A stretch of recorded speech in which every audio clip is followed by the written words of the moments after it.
Magpapalit na tayo ng winter tires at lumalamig na. So, ito. Yan. Yun ang ating ipapalit. So last year, nagpapalit ako $40 each. Gada palit. So gada gulong $40 ang singil nila. Wala pa yung wheel alignment. Ngayon magpapa-wheel alignment ako. Tignan natin kung magkano ang sisingilin nila. Ang dami niyang mga bato. Alisin natin. Ginagawa nila to, naglalagay sila ng gravel sa road. May kasamang sand at saka salt para hindi madulas.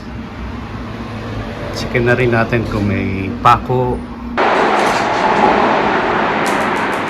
Sa isang gulong, oh. Yan, daming bato, no? Yan, tignan ninyo ang difference ng all-season tire at saka ito ay winter tire. Tignan ninyo yung difference. So, marami siyang hiwa-hiwa. Kumbaga sa miti, mas malambot ito kasi maraming hiwa. Yan. Hindi lang ako sigurado kung the same rubber siya.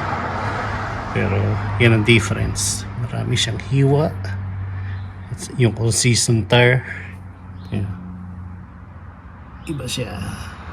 Malalaki yung gap ng hiwa.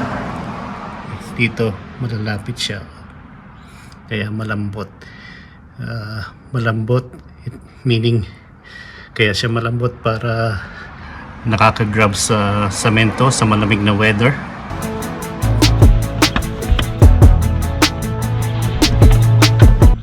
Yan, maluwag na.